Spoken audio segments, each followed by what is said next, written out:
Jadinya teman-teman yang nggak ikut nanti bisa ngelihat rekamannya. Oke, ini yang selalu hadir Shirley ya. Oke, saya ucapkan terima kasih ke Shirley. Nah,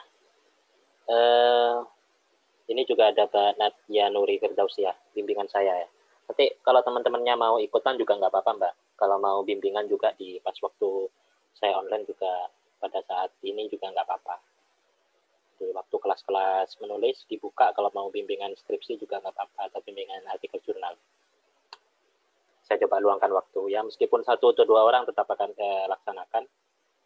Karena ini adalah bagian dari hobi juga ya, jadi saya nggak terlalu apa ya, tidak terlalu apa ya, terikat dengan jumlah peserta. Ya kalau teman-teman pasca nggak apa-apa, share, diikutin siapapun ya sebenarnya, ini bukan hanya penuji atau siapapun sebenarnya, cuma saya kurang pede sih nge-publish ke apa ya, nge-publish ke teman-teman yang lain gitu, ke mahasiswa-mahasiswa yang lain. Saya sementara untuk pribadi dulu. Yang jelas saya coba untuk membagi ilmu yang saya peroleh. Semoga nanti bisa bermanfaat. Oke, hari ini, malam ini kita akan bicara tentang, atau kita belajar tentang menulis paragraf naratif. Kalau di pertemuan sebelumnya itu kan kita sudah belajar tentang bagaimana menulis kalimat, setelah itu kita belajar bagaimana menulis paragraf. Nah, sekarang kita belajar cara menulis paragraf naratif. Nah, kalau di video saya kan sudah diberi contoh sebenarnya tentang seperti apa paragraf naratif itu dan apa pertaruhan utama menulis paragraf naratif yang baik. Nah, itu sudah saya berikan contohnya. Jadi hari ini mungkin saya hanya memperkuat dengan beberapa contoh-contoh lain yang barangkali lebih spesifik, sehingga kita bisa mengetahui bagaimana sih struktur atau bentuk tulisan, sehingga kita bisa paham cara menulis paragraf naratif yang baik. Nah, sebenarnya untuk penulisan paragraf naratif itu seringkali digunakan biasanya selain untuk menceritakan situasi tertentu atau diary biasanya. Paragraf naratif itu biasanya digunakan saat kita menulis semacam features. Features itu sebenarnya gabungan antara narasi dan deskripsi. Nah, perbedaannya kalau narasi itu lebih bercerita secara kronologis, tapi kalau deskripsi itu mendeskripsikan tanpa harus batasan waktu, tanpa terikat dengan batasan waktu. Sementara kalau naratif itu biasanya itu terikat dengan batasan waktu, dengan kronologi, tetapi bentuk keduanya sebenarnya relatif sama. Nah, di contoh saya sebelumnya, saya coba share ulang di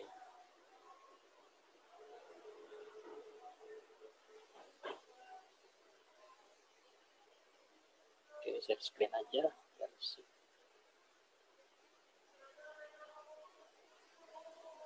Pengantar penulisan akademik. Oke. Nah, ini. Nah, kalau di contoh sebelumnya itu saya mencontohkan salah satu tulisan yang kebetulan memperoleh juara di lomba kompetisi menulis Indonesia. Waktu itu saya sempat ikut 3 kali ya. Sekali itu saya ikut untuk itu atas nama saya, dapat juara 2. Kemudian yang kedua dan ketiganya saya atas nama orang lain, masuk finalis semua sebenarnya. Nah, kita akan coba pelajari, sebelum saya kasih contoh yang lain, saya coba pelajari lebih detail di paragraf ini. Nah, seperti yang saya sampaikan bahwa paragraf naratif itu pertaruhan utamanya adalah tatanan waktu atau time order, itu poin penting. Jadi berurutan. Dan itu biasa digunakan untuk untuk tulisan-tulisan yang sifatnya fijas. Nah, ini salah satu contoh paragraf naratif. Kalau teman-teman melihat,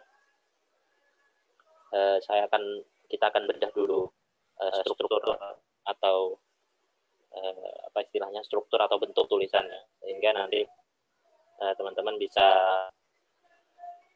mengetahui seperti apa dan bagaimana sih cara menulis paragraf naratif itu. Nah, ini lihat bagaimana kemudian si penulisnya yang namanya Raisa Kamila ini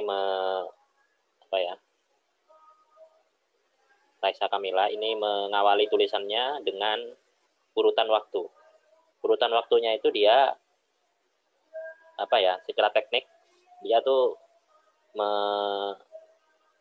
variatif gitu. Coba kita lihat dari kata-kata yang saya garis bawahi. Setiap kali menjelang 17 Agustus, setiap hari Senin pada pelaksanaan upacara, suatu hari di bulan Juli, menjelang tahun kedua di sekolah, sebelumnya. Nah, ini kalau kita melihat body tulisan, dan kita tahu bahwa masing-masing dari setiap kalimat di paragraf ini hampir selalu dimulai dengan keterangan waktu. Nah, itu sebenarnya salah satu poin yang bisa kita peroleh dan bisa kita pelajari bahwa untuk membuat paragraf naratif yang baik, kalau kita pelajari dari salah satu tulisan ini, itu salah satunya adalah kita memulainya dari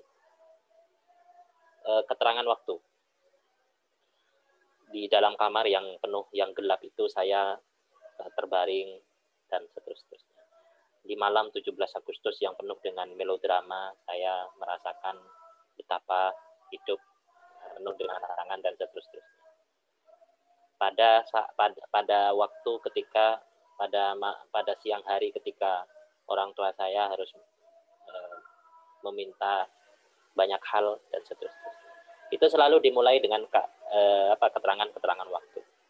Nah, itu satu teknik yang barangkali kalau kita membaca keseluruhan paragraf kita tidak akan tahu sebenarnya apa teknik dasar menulis paragraf naratif. Nah, salah satu kuncinya yang perlu saya beritahu, salah satu kunci untuk melatih kita bisa menulis paragraf naratif yang baik adalah dimulai dengan keterangan waktu. Itu poin pentingnya. Selalu dimulai dengan keterangan waktu. Kalau kita lihat di sini, keterangan waktunya setiap kali menjelang 17 Agustus, saya mendapati iklan peringatan kemerdekaan yang selalu sama. Anak-anak bermain layang-layang di pematang sawah, gadis-gadis dengan kemben dan sarung mencuci pakaian di sungai, serta petani dan nelayan dengan senyum sumringah bekerja secara ikhlas. Lalu, semuanya ditutup dengan kalimat mengenai semangat nasionalisme pada hari kemerdekaan. Ingatan saya yang lainnya tentang Indonesia adalah upacara. Setiap hari Senin pada pelaksanaan upacara. Nah, jadi kita tidak untuk belajar menulis itu hal utama itu sebenarnya kita tidak sedang butuh memperoleh informasi. Itu poin pentingnya. Kita itu untuk bisa menjadi penulis yang baik kita harus belajar teknik bagaimana sebuah tulisan yang kita sukai itu sampai pada tulisan seperti itu, sampai pada bentuk seperti itu. Jadi kita harus pelajari tekniknya. Jadi kalau kita ingin tahu orang nyetir sepeda motor atau mobil misalnya, kita yang perlu kita rasakan, yang perlu kita pelajari bukan kenyamanan, bukan fitur-fitur di dalam mobil, tidak. Tetapi bagaimana misalkan gestur orang sedang nyetir, kemudian apa saja yang dia lakukan dalam kecepatan tinggi, pada saat rendah apa saja yang dia sentuh. Kemudian bagaimana posisi dia memegang setir, ketika belok dalam 90 derajat misalkan berapa kali dia harus memutar setirnya dan seterusnya. Nah, itu untuk bisa cepat belajar menyetir mobil, kita yang perlu dipelajari bukan soal kenyamanan mobilnya, tetapi yang kita perlu pelajari adalah bagaimana orang yang bisa menyetir mobil. Jadi kita pelajari tekniknya. Sama, untuk bisa menjadi seorang penulis itu kita yang terpenting bukan belajar informasinya yang disampaikan oleh penulis itu, tapi belajar bagaimana si penulis bisa menulis seperti itu. Nah, itu kita belajar soal teknik. Nah, ini satu teknik yang sudah bisa kita peroleh untuk menulis paragraf naratif, salah satunya adalah selalu dimulai dengan keterangan waktu. Itu poin penting dulu dasarnya. Nah, setelah keterangan waktu, kalimat-kalimat selanjutnya, misalkan kayak begini nih, ini terserah kita nanti, itu urusan belakangan sebenarnya. Tapi yang terpenting itu adalah soal keterangan waktu. Karena keterangan waktu itulah yang menjadi karakteristik utama sebuah paragraf dikatakan paragraf naratif. Itu poin penting sebenarnya. Ada banyak keterangan waktu seperti pada akhirnya, pada pukul, suatu saat nanti, dan seterusnya. Oke, saya akan kasih contoh yang lain. Barangkali ada di sini. Biasanya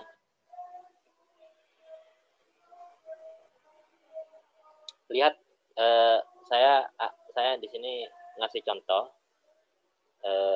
tulisan dulu orang pernah, beliau itu alumni Sunul Jadid, dulu pernah diundang, namanya M. Faizi, pada saat dia bedah buku tentang merusak bumi dari meja makan. Beliau itu salah satu hobinya suka menulis catatan perjalanan. Kalau kita lihat teknik beliau menulis, hampir mirip sebenarnya dengan tadi tulisan pertama yang saya tunjukkan, miliknya Raisa Kamila. Tulisan-tulisan M. Faizi ini rata-rata paragrafnya naratif semua. Paragrafnya naratif, dan salah satu kriteria utama dia menulis paragraf naratif, dia itu salah satunya selalu menggunakan keterangan tempat di awal.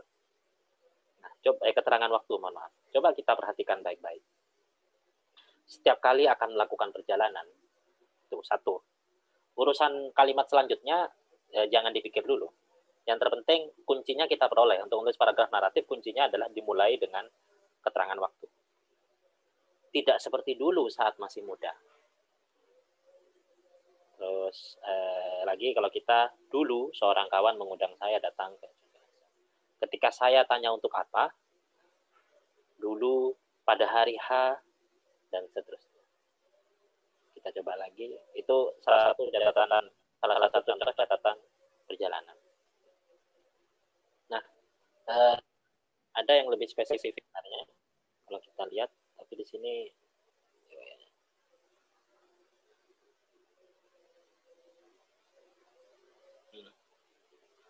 dilihat ya, pernah suatu sore Fajar datang bersama Dewi, istrinya. Jarang sekali saya lihat pandangan. Ya tidak semuanya sih.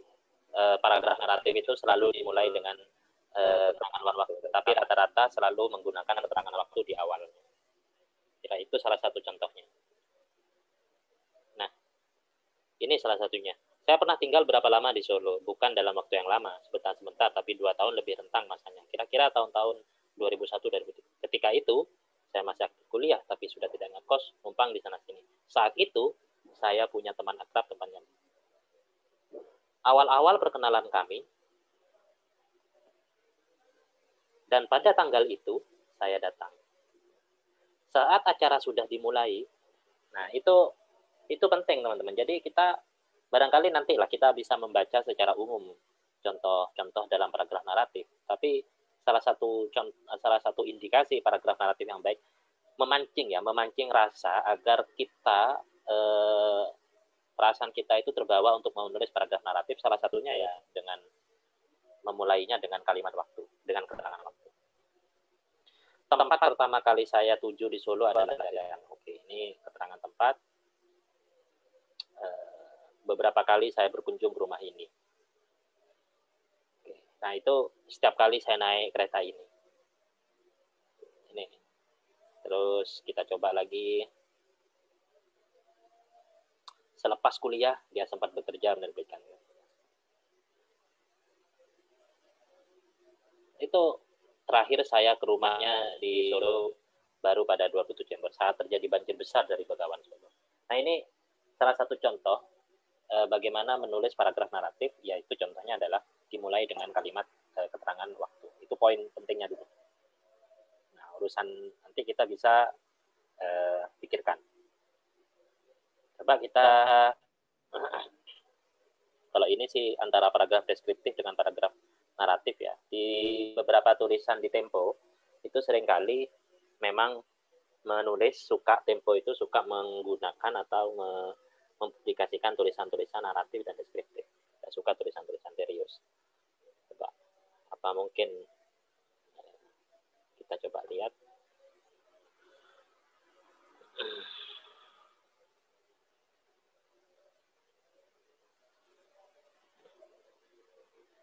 Ini traveling. Ya biasanya juga catatan perjalanan paragraf naratif itu digunakan untuk travel journey ya, travel notes atau catatan perjalanan. Biasanya digunakan untuk speeches itu biasanya digunakan untuk itu. Kayak travel travel memories gitu. Nah, coba ini adalah salah satu contoh tulisan catatan perjalanan yang diterbitkan oleh Tempo. Nah, bagaimana penulisnya? Penulisnya ini namanya, reporternya namanya Iwayan Agus Purnomo, editornya Rini Kustianti, ditulis tahun 2019 Januari.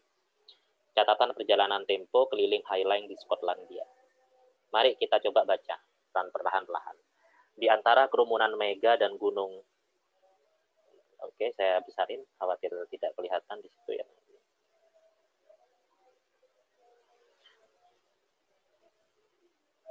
Di antara kerumunan mega dan pegunungan Glenshaw, Skotlandia, kehangatan hanya datang sekejap dari ujung selatan.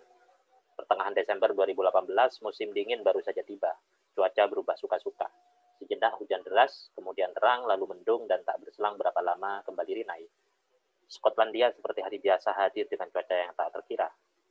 Saya menepikan kendaraan di depan sebuah mobil yang parkir di pinggir jalan di kawasan Glenshaw, Skotlandia. Dari kaca spion, saya melihat seorang perempuan.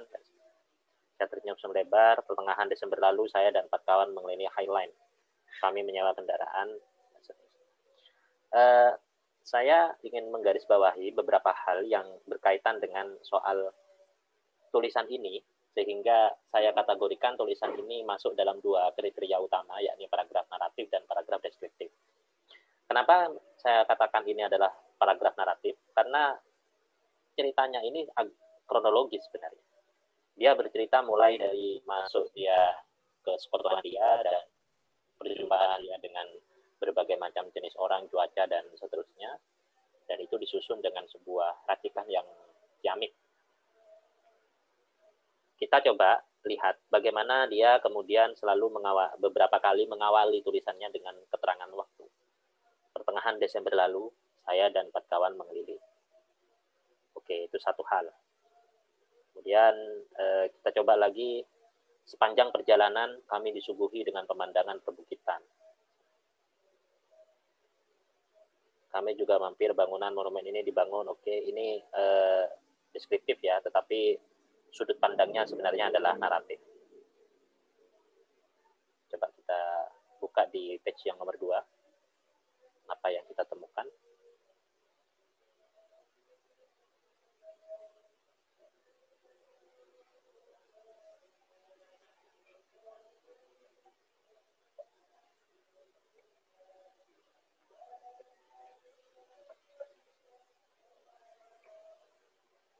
Jadi sebenarnya intinya untuk menulis paragraf naratif, poin pentingnya adalah memulainya dengan kalimat waktu.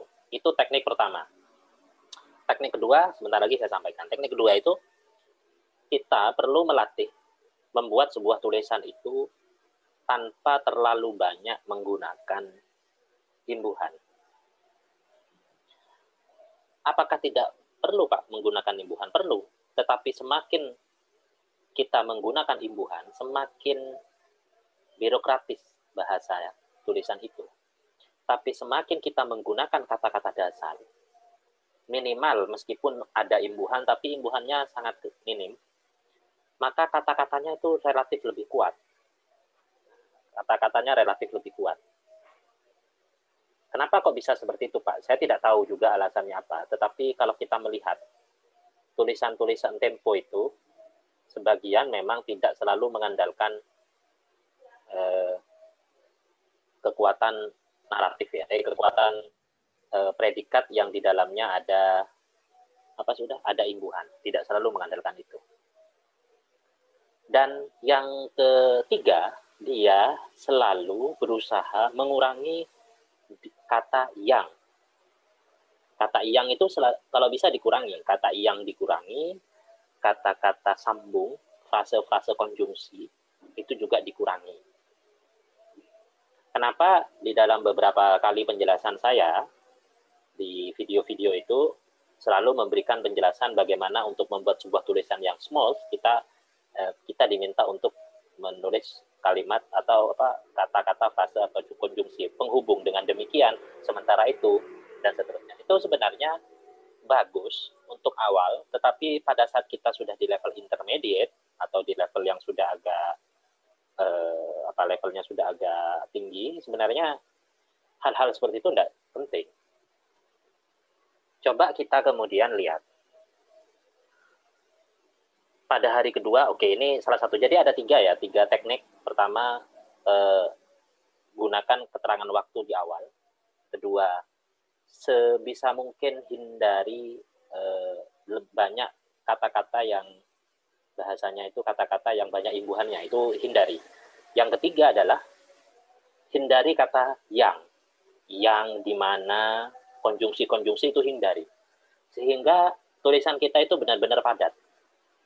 Bagaimana Pak? Karena bingung itu ya, bagaimana diusahakan ya, harus itu melatih otak, melatih konsep berpikir, melatih cara kerja kita berpikir, itu penting. Lihat ini, lihat satu paragraf ini, satu pun tidak ada yangnya, kalau tidak salah ya, saya coba. Oke, satu pun tidak ada yangnya. Di paragraf ini pun ada yang cuma satu. Pada hari kedua, Citra menerima telepon dengan wajah cemas. Bisa jadi kita akan mengatakan, akan menulis, pada hari kedua, Citra menerima telepon dengan wajah yang itu kesannya itu sangat redundant. Itu redundant sekali. Oleh karena itu istilah yang, di mana, atau apapun sebaiknya itu dihindari. Pada hari kedua, Citra menerima telepon dengan wajah yang cemas. Ya dihindari. Kalau memang tidak perlu kata yang, ya jangan gunakan kata yang. Kami baru saja tiba di Portray, sebuah kota kecil di Isle of Skye. Setelah berbincang selama 10 menit, dia menatap kami. Menurut Citra, pengelolaan penginapan meminta kita tiba sebelum pukul 5 sore. Jadi berderap ya, bahasanya itu nadanya itu berderap, jadi tidak terlalu bertele-tele. Kita lihat lagi contoh. Nah, ini ada dua teknik yang harus kita pahami tadi. Yang pertama, tekniknya adalah gunakan kalimat waktu, keterangan waktu di awal. Yang kedua adalah hindari seminimal mungkin yang, di mana, dan konjungsi-konjungsi. Kita lihat contoh yang lain. Ini contoh dari tulisannya Mas Manan. Kapan hari itu kita undang, kapan hari itu kita sudah undang ke DLP3M, dan dia bercerita salah satunya teknik menulis features. Nah, salah satu teknik menulis features-nya ya tadi itu, yang dia sampaikan cuma kurangi konjungsi. Saya tambah 2 teknik lagi. Gunakan lebih banyak keterangan waktu di awal. Kedua, kurangi sebanyak mungkin kata-kata yang. Coba kita lihat di sini.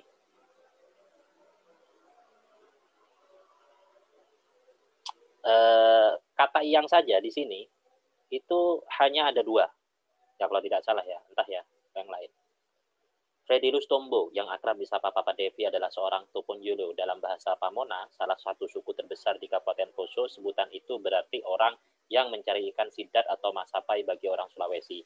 Pria 42 tahun itu bersama istri dan 3 anaknya tinggal di rumah sederhana di pinggir danau Poso, Kelurahan Pamona, Kecamatan Pamona, Puselemba, Kabupaten Poso, Sulawesi Tengah. Tempat kerja Fredilus adalah mulut danau, tempat di belakang rumahnya hingga ke arah sungai. Sedikit sekali dia menggunakan kata yang dalam satu paragraf. Nah ini nanti kalau teman-teman sudah levelnya agak baik dalam cara menulis, teman-teman akan benar-benar paham mengapa istilah kata yang itu sebaiknya benar-benar dihindari. Yang, di mana, dan seterusnya itu hindari. Nah itu 3 teknik menulis kalimat, menulis paragraf naratif. Jadi saya ulangi lagi, yang pertama adalah dimulai dengan keterangan waktu, hindari hindari sedikit mungkin kata-kata yang ya, itu sebisa mungkin. Kalau memang tidak, baju merah dia gunakan untuk mengambil ikan jauh di pasar malam, misalkan. Pancing panjang dia gunakan untuk mengais rezeki di malam ketika dia sangat sulit untuk tidur. Ya hindari pokoknya kata yang sebisa mungkin.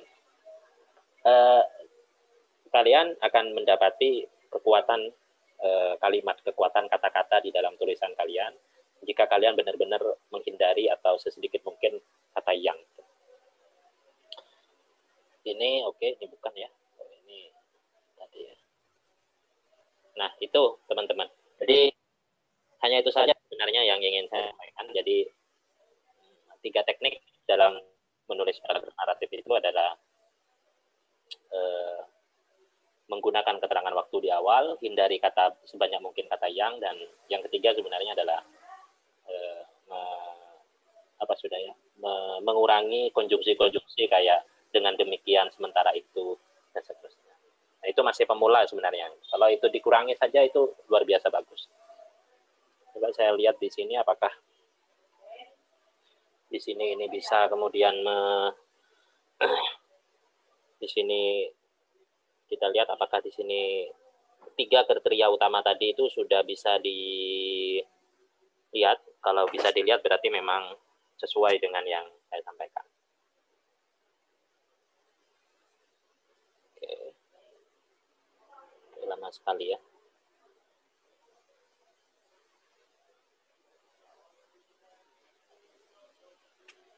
Wes nggak apa-apa dah, lihat ya, itu aja.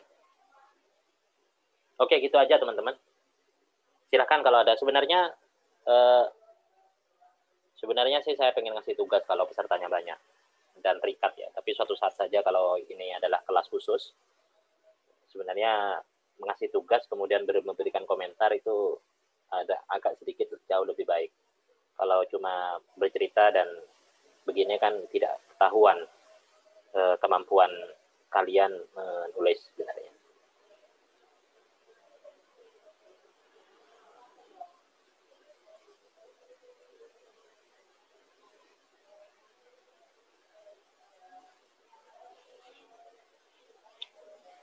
Oke, ini ada pertanyaan dari Shirley misalnya. Bapak, apakah paragraf naratif tempatnya dalam struktur tulisan hasil penelitian dan rangkuman materi kuliah, ataukah hanya pas untuk digunakan dalam cerpen novel dan lain sebagainya? Sebenarnya paragraf naratif itu cocok untuk features memang. Harus diakui rata-rata untuk features. Dan memang kurang cocok digunakan untuk tulisan-tulisan yang sifatnya formal ya. Misalnya untuk tugas akhir atau laporan penelitian. Tetapi dalam beberapa kali kesempatan sebenarnya laporan penelitian atau tugas akhir berbentuk skripsi, disertasi, atau tesis itu seringkali memanfaatkan paragraf naratif di awal-awal kalimat. Biasanya untuk jenis laporan penelitian yang menggunakan etnografi. Nah, biasanya tulisan yang menggunakan etnografi itu seringkali menggunakan paragraf naratif untuk menggambarkan situasi yang ada di lapangan. Ya, seperti itu. Saya punya contoh, ya pertanyaan bagus sebenarnya. Ini saya punya contoh, dulu saya pernah nulis, sebentar saya coba lihatkan dulu.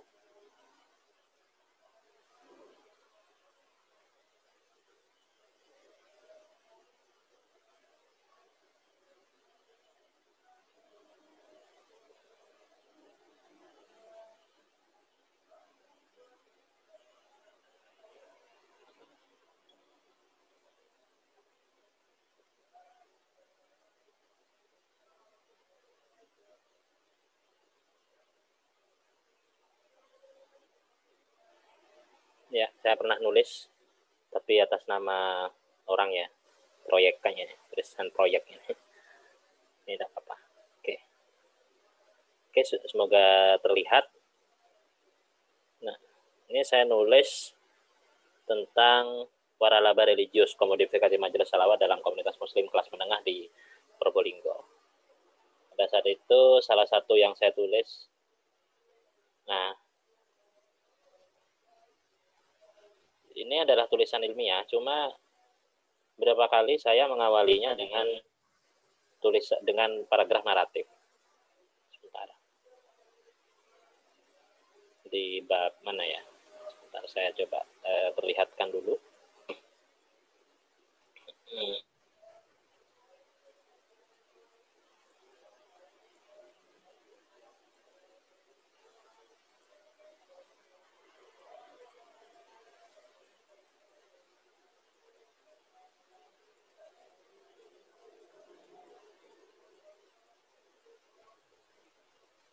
Nah, oke ini. Ini contoh yang saya misalkan tulis ini, sorry ini harusnya nomor 1 ini ya, bukan 3. Oke. Nah, saya menulis tentang bagaimana sebenarnya majelis sholawat itu hadir di tengah-tengah masyarakat, dan saya menggambarkan bagaimana gegap gempita sebuah majelis sholawat itu diapresiasi, istilahnya dirasakan oleh masyarakat. Dan saya menggunakan menulisnya itu pertama-tama dengan menampilkan cerita personal, sebuah fakta objektif gitu kan, sebuah fakta objektif. Dan saya menggunakan gaya paragraf naratif. Minggu malam Senin 8 Januari, penulis sempat menghadiri acara tabligh akbar bertajuk Safari Maulid 40 Malam yang menghadirkan Mubalik Sayyidil Habib Abu Bakar As-Segaf. Acara yang dihighlight di Wangkal Gading dan seterusnya. Melewati jalan masuk menuju lapangan rasi. Para pedagang berjajar di kanan kiri jalan. Menggelar lapak dengan sebuah meja, memajang poster-poster para habaib pun Wali Songo, berikut peci, buku-buku, selawat, kalender, tas, sarung, dan mukena. Beberapa lapak terdapat kumpulan kaset dengan DVD player dan televisi kecil. Semerbak parfum Timur Tengah non-alkohol sekali menusuk hidung, entah dari pengunjung yang berseliweran atau pedagang parfum itu sendiri. Pun aroma jagung bakar dan tempura. Beberapa pedagang menjajakan plastik seukuran 1 meter persegi sebagai alas duduk, menawarkannya kepada peserta yang tidak mendapatkan tempat yang disediakan. Penjual buku pun berkeliling di antara kerumunan, menawarkan kitab Simtuturor, Atibai, dan album-album salawat Kiai Hafidul Hakim Nur. Lampu-lampu besar dipasang yang mengikuti jalan, seterusnya. Ini sebenarnya bergaya naratif, perspektifnya naratif, tetapi bentuknya memang lebih deskriptif sih. Jadi saya membayangkan hadir dalam sebuah acara majelis sholawat, lalu saya gambarkan situasi di sana itu seperti apa. Jadi saya tidak berjarak dengan kenyataan, saya berusaha justru hadir dalam kenyataan itu dan menceritakan kenyataan itu. Nah itu contoh salah satu contoh tulisan paragraf naratif muncul di dalam sebuah tulisan yang relatif formal. Ini juga Sabtu malam, sontak gema takbir berkumandang di seluruh masjid dan musola setelah Menteri Agama Lukman Hakim Saifuddin mengumumkan hari Idul Fitri jatuh pada Minggu 24 Januari dan seterusnya. Dan atribut yang mereka gunakan tidak selagi ada acara sholawatan dan seterusnya. Memasuki lapangan di pinggir pintu masuk, berbagai atribut Subhanul Muslimin dipajang di lapangan. Nah ini salah satu contoh penggunaan paragraf naratif di dalam tulisan-tulisan yang relatif akademik. Tapi biasanya itu jarang sekali. Biasanya seperti itu. Nah, tetapi untuk tulisan etnografis seperti yang tadi saya tunjukkan, paragraf naratif itu juga penting dan berfungsi dan seringkali digunakan. Seperti itu barangkali.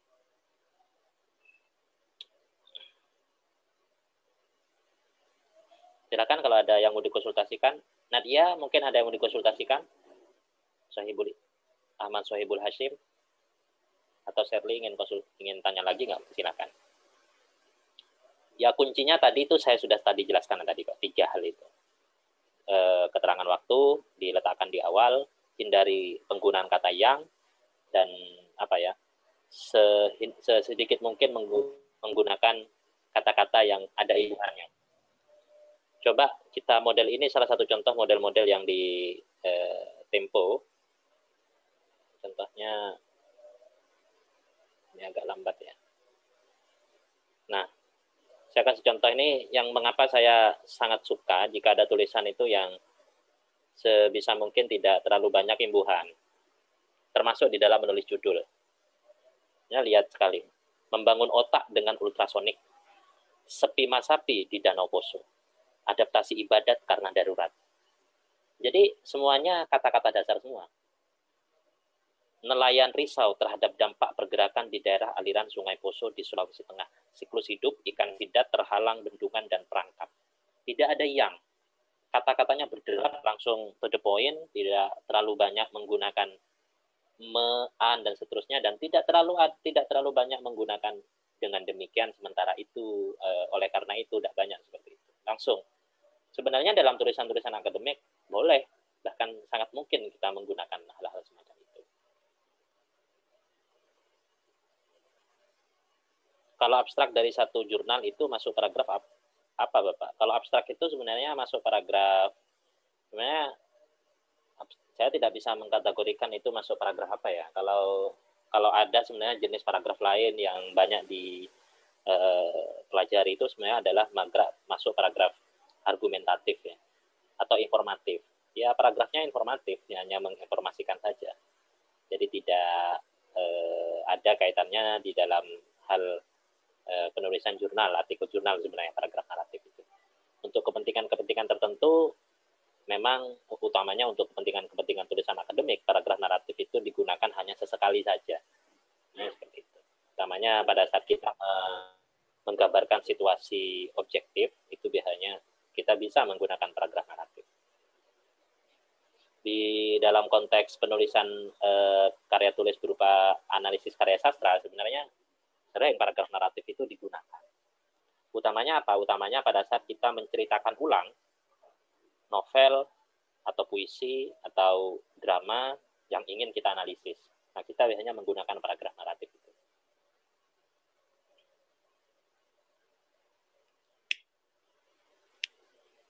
Nanti untuk tulisan akademik yang jauh lebih spesifik, kita bisa pelajari lebih lanjut sebenarnya, Shirley, yang berkaitan dengan abstrak atau apa. Tapi memang abstrak itu tidak masuk dalam paragraf naratif. Tapi kalau harus dikategorisasi, barangkali dia masuk sebagai paragraf informatif ya, paragraf argumentatif, karena dia hanya menginformasikan sebenarnya.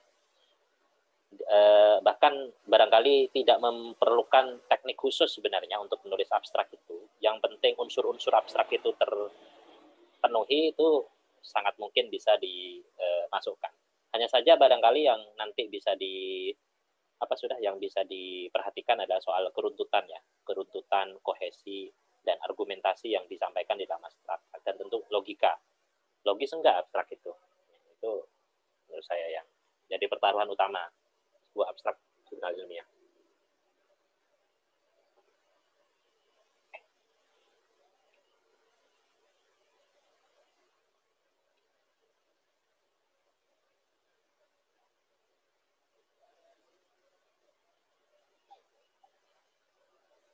Oke, sampai apa sudah cukup? Mbak Nadia, ada yang mau ditanyakan atau Mas Sohibul Hashim? Silakan kalau ada yang mau ditanyakan. Tidak ada, Bapak. Oke. Cukup sudah. Oke, ya. Mbak Nadia, ada yang mau ditanyakan?